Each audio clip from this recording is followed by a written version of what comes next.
ಅನುದಿನ ಅನುಕ್ಷಣ ಮನೆಯಲ್ಲೂ ಕಲಿಯೋಣ, ಕಲಿಕೆಯ ಹೊಸ ಹಾದಿಯಲಿ ಜೊತೆಗೂಡಿ ಹೆಜ್ಜೆಯ ಹಾಕೋಣ, ಸಂತಸದಿ ಕಲಿಯೋಣ ನಮ್ಮ ಹೆಮ್ಮೆಯ ಈ ಕ್ಲಾಸಿನಲ್ಲಿ. Yes, sir. Yes, teacher. Present, ma'am. बिस्मिल्लाहिर्रहमानिर्रहीम. अस्सलाम वालेकुम रहमतुल्लाहि बरकातुहू. Welcome to Samveda e-learning class 10th standard, subject social science.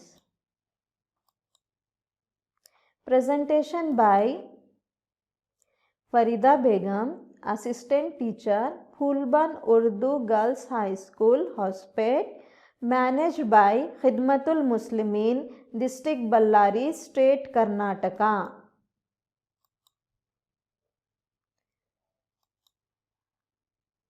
प्यारे बच्चों, पिछली जमात में हमने जमाते दहम का मजमून समाजी साइंस से तारीख हिस्से का 4वां सबक पढ़ा था, कर्नाटक में अंग्रेजी हुकूमत के खिलाफ तजादात।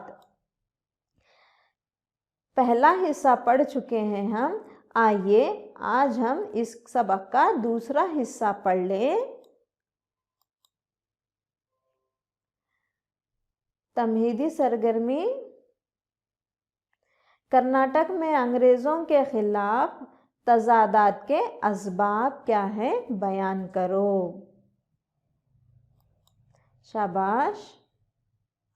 कर्नाटक मुख्तलिफ सियासी हुकूमतों में बढ़ गया था। अंग्रेज़ सियासी उरूज हासिल कर चुके थे। अंग्रेज़ तिजारती और ज़राती इलाक़ों में लोगों का इस्तेहसाल करने लगे थे। अंग्रेज़ लोग हिंदुस्तानी लोगों को, किसानों को मजबूर करते थे कि वो ज़्यादा से ज़्यादा लगान दे। अगर कुछ फसल ना हो, बारिश ना हो, खाद साली का मौसम हो, तब भी वो लगान को माफ़ नहीं करते थे। किसी भी तरह उन्हें लगान अदा कर देना पड़ता था।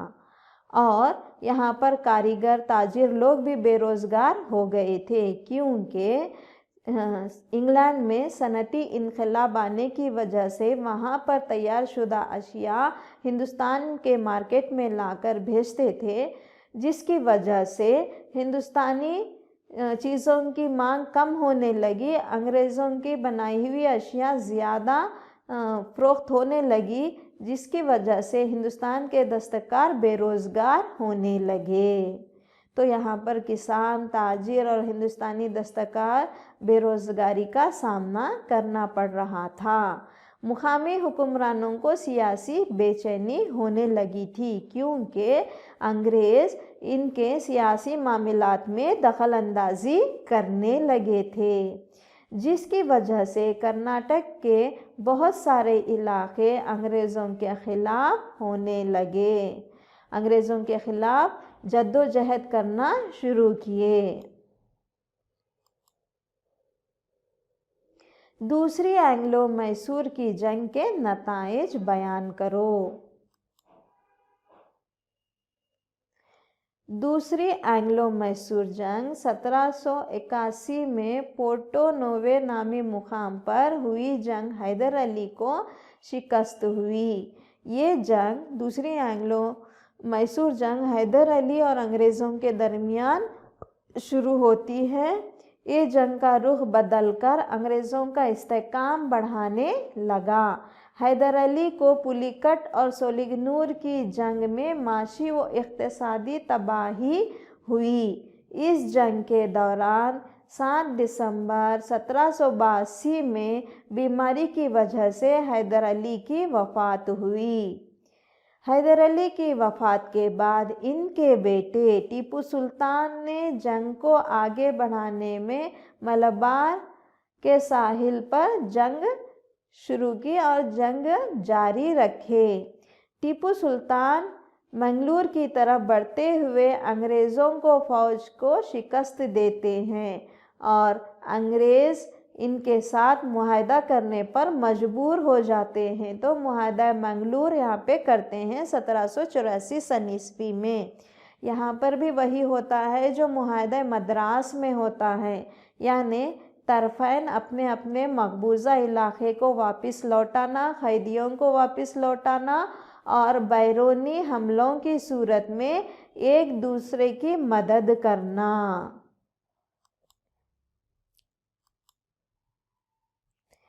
तीसरी एंग्लो मैसूर की जंग अब कब और किसके दरमियान हुई? शाबाश, सही जवाब। तीसरी एंग्लो मैसूर जंग 1789 से 1792 सन ईस्वी में होती है। अंग्रेज़ों और टीपू सुल्तान के दरमियान हुई और ये जंग मुआहदा श्रीरंगपट्टन पर ख़त्म होती है। इसकी वजह से टीपू सुल्तान को बहुत सारा हर्जाना भरना पड़ता है और अपने बेटों को ज़मानत के तौर पर अंग्रेज़ों के हाथ में देना पड़ता। श्रीरंगपट्टन मुआहदे पर नोट लिखो। टीपू सुल्तान अपनी आधी सल्तनत छोड़ देना, अंग्रेज़ों के हवाले कर देना, इस मुआहदे की पहली शर्त थी। जंग की तलाफी के लिए 3 करोड़ रुपये देना, जंग ना करने की तलाफी नुकसान भरने की गारंटी के तौर पर अपने 2 बेटों को ज़मानत रखना, आगे वो जंग नहीं करेंगे इसकी ज़मानत के तौर पर, इसकी गारंटी के तौर पर अपने 2 बेटों को ये अंग्रेज़ों के पास ज़मानत के तौर पर रखना था। जंग में कैद हुए कैदियों को रिहा करना था। चौथी एंग्लो मैसूर जंग। तो आइए बच्चों, आज हम चौथी एंग्लो मैसूर जंग के मुताल्लिक़ ये किस तरह ख़त्म हुई, इसके बाद मैसूर के हालात क्या थे, कित्तूर रानी चन्नम्मा के मुताल्लिक़ और दोंडिया वाक़ के मुताल्लिक़ आज हम मालूमात हासिल करेंगे। चौथी एंग्लो मैसूर जंग के असबाब क्या थे?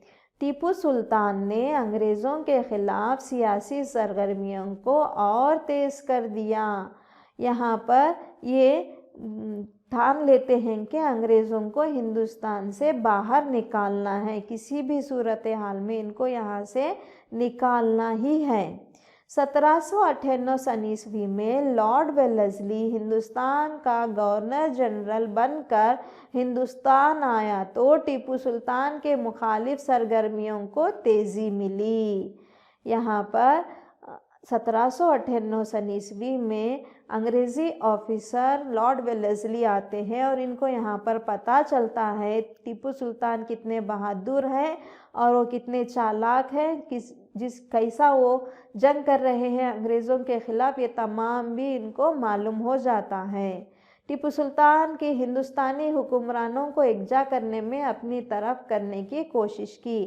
तमाम हिंदुस्तानी राजाओं को ये मुत्तहिद करते हैं और बोलते हैं कि आओ हम सब मिलके साथ में जंग करके अंग्रेज़ों को यहाँ से बाहर निकालें।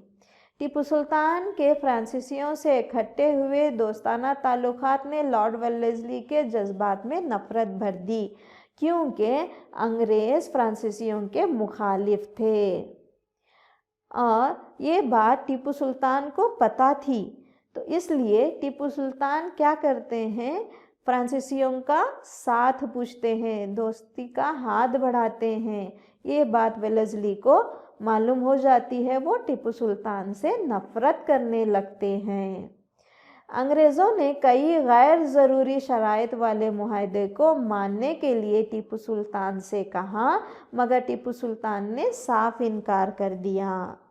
यहाँ पर लॉर्ड वेलेस्ली ओहदे मुआविनत की पॉलिसी राइज करते हैं। इस पॉलिसी के तहत, इस उसूल के तहत, इस मुआहदे के तहत अगर कोई हिंदुस्तानी राजा ओहदे मुआविनत पर दस्तखत कर देता है तो उसे ये हक़ नहीं रहता कि वो किसी के साथ जंग करे, किसी के साथ दोस्ताना ताल्लुक़ क़ायम करें और अपने क़िले में एक रेसिडेंट अंग्रेज़ी ऑफिसर को भी वो रखना था और पूरे अंग्रेज़ी हुकूमत की फ़ौज की ज़िम्मेदारी हिंदुस्तानी राजा के हक़ में थी। उसकी देखभाल, उनके तनख्वाहों का खर्चा पूरा सब ने हिंदुस्तानी राजा को संभालना पड़ता था।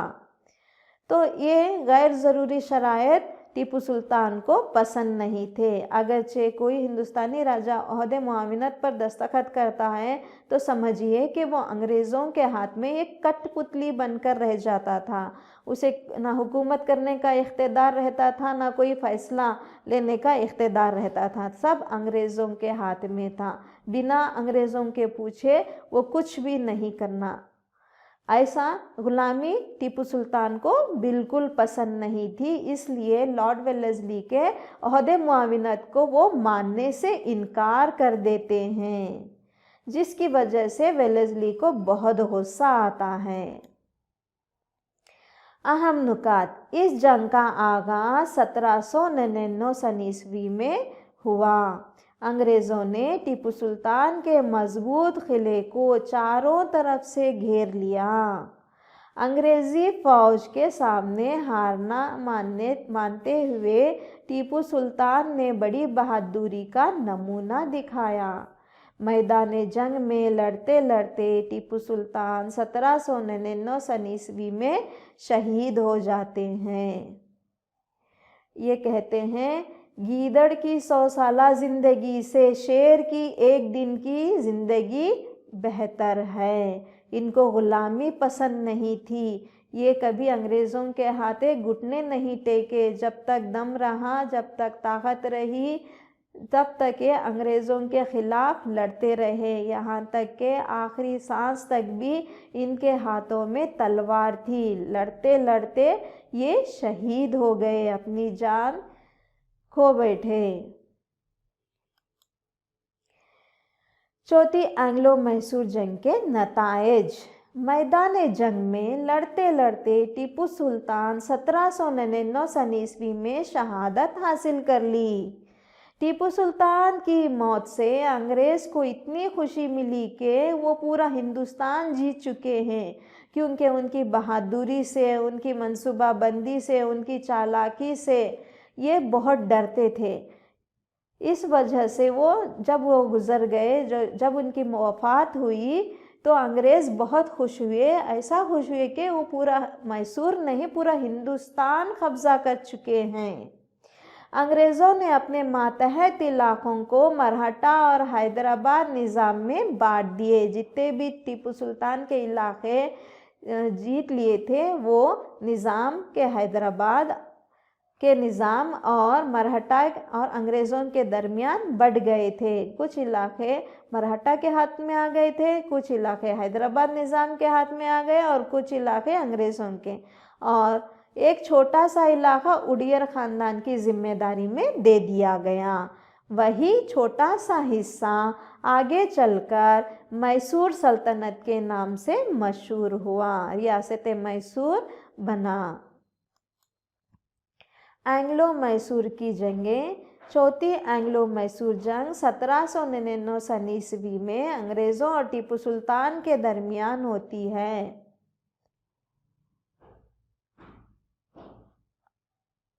और यहाँ पर टीपू सुल्तान की वफ़ात हो जाती है।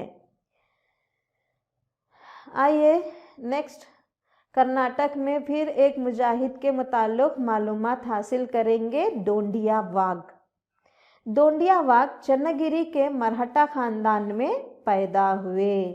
डोंडिया की हिम्मत और हौसला देखकर लोग इनको वाघ बुलाते थे। मराठी में वाघ का मतलब होता है बाघ के, यानी शेर के। इन्होंने हैदर अली की फ़ौज में एक सिपह सालार की हैसियत से काम किया।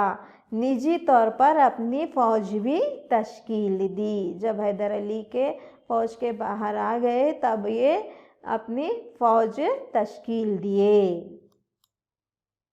इन्होंने शिवमोगा और बिदनूर के क़िलों को कब्ज़ा कर लिया। अंग्रेज़ों की मुखालिफत में कई पालेगारों ने डोंडियावाग की मदद की, क्योंकि ये भी चाहते थे कि अंग्रेज़ों को हिंदुस्तान से निकाल दे। ये इनका जुल्म किसानों पर, मासूम लोगों पर बहुत ज़्यादा हो रहा था, इसलिए तमाम किसान और लोग इनके मुखालिफत शुरू कर दी। डोंडियावाग ने वेलेस्ली की मुखालिफत की, इनके ओहदे मुआविनत की मुखालिफत की। फ्रांसीसियों से भी वाग को मदद मिली थी, क्योंकि फ्रांसीसी अंग्रेज़ों के ख़िलाफ़ थे, इसलिए वाग भी फ्रांसीसियों की मदद लेते हैं। अंग्रेज़ी फ़ौज ने डोंडिया के इलाके पर कब्ज़ा कर लिया और डोंडियावाग ने अपनी हुकूमत खो दी। आइए बच्चों, एक सरगर्मी कर लें। चौथी एंग्लो मैसूर जंग के वक्त अंग्रेज़ी गवर्नर कौन था? सही जवाब लॉर्ड वेलेस्ली था। यही था जो अहद मुआविनत की पॉलिसी को राइज किए थे। चौथी एंग्लो मैसूर की जंग कब और किसके दरमियान हुई? चौथी एंग्लो मैसूर जंग 1799 सन ईस्वी में अंग्रेज़ों और टीपू सुल्तान के दरमियान हुई।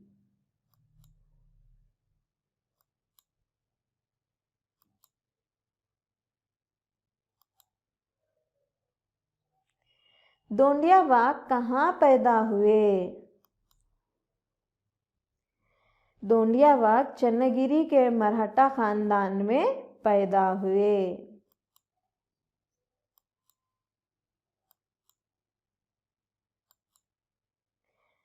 डोंडियावाग के कारनामे क्या हैं? इन्होंने शिवमोगा और बिदनूर के क़िलों को कब्ज़ा किया। अंग्रेज़ों की मुखालिफत में कई पालेगारों ने डोंडिया की मदद की। डोंडियावाग ने वेलेस्ली की मुखालिफत की, इनकी पॉलिसियों की मुखालिफत की। फ्रांसीसियों ने भी वाग की मदद की, क्योंकि वो भी नहीं चाहते थे कि अंग्रेज़ हिंदुस्तान पर हुकूमत करें। अंग्रेज़ी फ़ौज ने डोंडिया के इलाकों पर कब्ज़ा कर लिया और डोंडियावाग की अब पूरी की पूरी हुकूमत अपने कब्ज़े में कर लिए। डोंडियावाग इस तरह से अपनी हुकूमत खो देते हैं। डोंडियावाग की हुकूमत के असरात क्या हैं? डोंडियावाग ने अपनी हुकूमत खो दी, पूरी हुकूमत अंग्रेज़ों के हाथों चली गई। शिकारीपुर में अंग्रेज़ों ने कब्ज़ा कर लिया। अंग्रेज़ों ने एक वसी जोग्राफियाई इलाके तक वाग का पीछा किया और वाग के सिपाहियों को कत्ल कर दिया। वाग का इख्तिताम। लॉर्ड वेलेस्ली ने वाग को ख़त्म करने का फ़ैसला कर लिया। ये ना चाहते थे कि इनकी मुखालिफत से और लोग अंग्रेज़ों के ख़िलाफ़ हो जाएं, तो इनको ख़त्म करने का मंसूबा बना रहे थे अंग्रेज़ों ने मुकामी राजाओं की मदद तलब की। शिकारीपुर पर दोबारा कब्ज़ा करते हुए वाग की फ़ौज को तहस नहस कर दिया। डोंडियावाग की फ़ौज को अंग्रेज़ी फ़ौज ने चारों तरफ से घेर लिया था। डोंडियावाग की निगरानी फ़ौज में अंग्रेज़ों ने हमला किया था। कोंगल नामी मुकाम पर वाग का कत्ल किया गया। अंग्रेज़ों ने इनको कत्ल कर दिया। कित्तूर की मुखालिफत। कित्तूर में मशहूर थी कित्तूर रानी चन्नम्मा। मसला अल्लाह की मुखालिफत में उठने वालों में रानी चन्नम्मा भी एक हैं। कित्तूर बेलगाम ज़िले का एक छोटा सा गांव है। यहाँ पर रहने वाली रानी कित्तूर रानी चन्नम्मा। मल्लसा राजा की मौत के बाद इसका बेटा शिवलिंगा रुद्रस राजा हुकूमत संभाला, लेकिन इसकी जिस्मानी हालत के एतबार से सल्तनत की हकीकी हुक्मरान रानी चन्नम्मा ही थी। शिवलिंगा रुद्रस राजा ने मरहटा जंग में अंग्रेज़ों की तरफदारी की थी। इसी वजह से अंग्रेज़ी सरकार ने इसको विरासती तौर पर सालाना मुआवजा दिया था। मुआवजा अदा कर रहे थे अंग्रेज़ इनको। ये मुआहदा थॉमस मुनरो के दौर में किया गया था। देखिए बच्चों, ये बहुत अहम है। कित्तूर रानी चन्नम्मा का किरदार आपको इम्तिहान में पूछते हैं, गौर से पढ़ लीजिए। एक मर्तबा मैं दोबारा से आपको ये पढ़ाती हूँ अहम नुकात, तो देखिए ये इम्तिहान के एतबार से अहम है। मसला अल्लाह की मुखालिफत में उठने वाले में रानी चन्नम्मा भी एक है। मसला अल्लाह का मतलब होता है, ये लॉर्ड डलहौजी राइज करते हैं, अगर किसी हिंदुस्तानी राजा की नरीना औलाद नहीं रहती है, उसकी वफ़ात के बाद उसकी हुकूमत के इलाके अंग्रेज़ों के निगरानी में आ जाते हैं, उनके कब्ज़े में आ जाते हैं। इसे मसला अल्लाह का कहते हैं। इसकी खिलाफत करने वाले कित्तूर रानी चन्नम्मा ही थे। उसमें से एक इनो भी थे। कित्तूर बेलगाम का एक ज़िला, एक छोटा सा गांव है। मल्लसा राजा की मौत के बाद इसका बेटा शिवलिंगा रुद्रस राजा हुकूमत को संभाला, लेकिन इसकी जिस्मानी हालत के एतबार से सल्तनत की हकीकी हुक्मरान रानी चन्नम्मा ही थी। शिवलिंगा रुद्रस राजा ने मरहटा जंग में अंग्रेज़ों की तरफ दारी की थी, इसलिए अंग्रेज़ी सरकार सालाना मुआवजा इनको अदा करती थी। ये मुआहदा थॉमस मुनरो के दौर में हुआ था। ये देखिए कित्तूर रानी चन्नम्मा की तस्वीर। शिवलिंगा रुद्रस राजा मौत हो जाने के बाद इसकी कोई नरीना औलाद नहीं थी। रानी चन्नम्मा ने शिवलिंगप्पा नामी लड़के को गोद लिया और हुकूमत की भागदौड़ संभालने लगी। धारवाड़ के कलेक्टर मसला अल्लाह के तहत हुकूमत पर अपना कब्ज़ा जमाना चाहते थे, लेकिन इनकी ये कोशिश नाकाम रही, क्योंकि कित्तूर रानी चन्नम्मा इनकी मुखालिफत करते हैं और कब्ज़ा करने से रोकते हैं। 1824 में इस कानून के तहत कित्तूर के हुकूमत को अंग्रेज़ी हुकूमत में शामिल करने का फ़ैसला लिया गया। अंग्रेज़ों ने कित्तूर के ख़जाने में मौजूद करोड़ों रकम को अपनी कब्ज़े में कर लिया। रानी चन्नम्मा ने कोशिश की कि जंग का ऐलान किया, मसला अल्लाह की मुखालिफ करते हुए अंग्रेज़ों के ख़िलाफ़ जंग का ऐलान करते हैं। 1824 में रानी की फ़ौज ने अंग्रेज़ी फ़ौज पर हमला किया था और गोली का निशाने से मारा गया था। कई अंग्रेज़ी फ़ौजियों को कैद कर लिया गया। कित्तूर पर अंग्रेज़ों का कब्ज़ा हो गया। रानी चन्नम्मा और दीगर फ़ौजियों को बैल होंगल के किले में कैद कर लिया गया। 1829 में रानी चन्नम्मा की मौत हुई। यादा चलिए बच्चों, आपको चंद सवालात करती हूँ, इसके जवाबात दीजिए। चौथी एंग्लो मैसूर जंग के असबाब बयान करो। टीपू सुल्तान ने अंग्रेज़ों के ख़िलाफ़ सियासी सरगर्मियों को तेज़ कर दिया। 1798 ईस्वी में लॉर्ड वेलेस्ली ने हिंदुस्तान का गवर्नर जनरल बनकर हिंदुस्तान आया तो टीपू सुल्तान की मुखालिफ सरगर्मियों को तेज़ी मिली।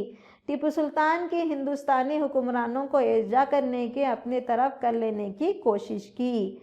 टीपू सुल्तान के फ्रांसीसियों से किए हुए दोस्ताना ताल्लुकात ने लॉर्ड वेलेस्ली के जज्बात में नफ़रत भर दी। अंग्रेज़ों ने कई गैर ज़रूरी शराइत वाले मुआहदे को मानने के लिए टीपू सुल्तान से कहा मगर टीपू सुल्तान ने उस मुआहदे को मानने से इनकार कर दिया क्योंकि इनको गुलामी पसंद नहीं थी। चौथी एंग्लो मैसूर जंग के नताइज बयान करो।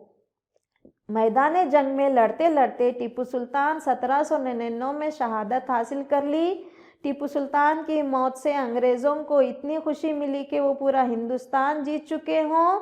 अंग्रेज़ों ने अपने मातहत इलाक़ों को मरहट्टा और हैदराबाद निज़ाम में बांट दिए।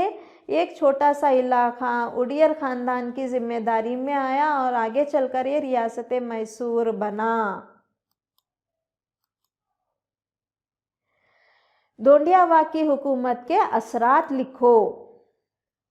शाबाश। दोंडियावाग ने अपनी हुकूमत खो दी। शिकारीपुर पर अंग्रेज़ों ने कब्ज़ा कर लिया। अंग्रेज़ों ने एक वसी जोग्राफियाई इलाके तक वाग का पीछा किया और वाग के सिपाहियों को कत्ल कर दिया। कित्तूर की मुखालिफत में रानी चन्नम्मा का किरदार वाज़ा करो। शिवलिंग रुद्रसराजा की मौत हो गई। इसकी नरीना औलाद नहीं थी। रानी चन्नम्मा ने शिवलिंगप्पा नामी लड़के को गोद लिया और हुकूमत की बागडोर संभालने लगी। धारवाड़ के कलेक्टर मसला इल्हाक के तहत कित्तूर को अपने कब्जा करने कोशिश की मगर कित्तूर रानी चन्नम्मा ने इस कोशिश को नाकाम कर दिया। 1824 में इस कानून के तहत कित्तूर की हुकूमत को अंग्रेज़ी हुकूमत में शामिल करने का फैसला किया। अंग्रेज़ों ने कित्तूर के ख़जाने में मौजूद करोड़ों रकम को अपने कब्ज़े में ले लिया।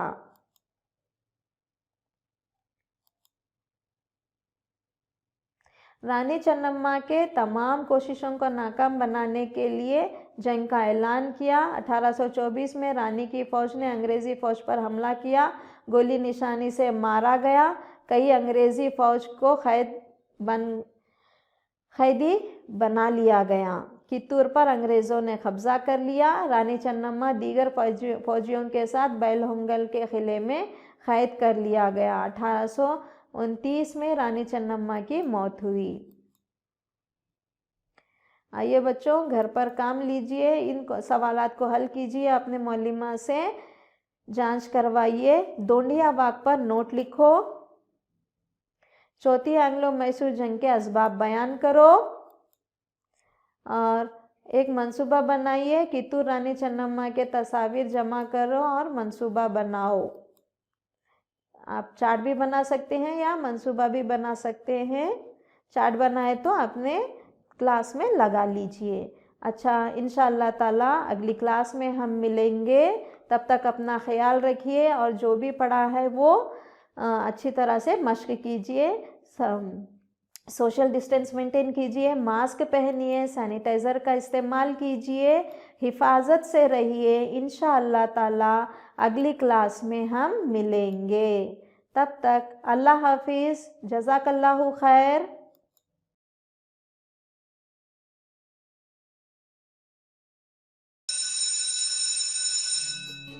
ಅನುದಿನ ಅನುಕ್ಷಣ ಮನೆಯಲ್ಲೂ ಕಲಿಯೋಣ, ಕಲಿಕೆಯ ಹೊಸ ಹಾದಿಯಲಿ ಜೊತೆಗೂಡಿ ಹೆಜ್ಜೆಯ ಹಾಕೋಣ, ಸಂತಸದಿ ಕಲಿಯೋಣ ನಮ್ಮ ಹೆಮ್ಮೆಯ ಈ ಕ್ಲಾಸಿನಲ್ಲಿ. Yes, sir. Yes, teacher. Present, ma'am.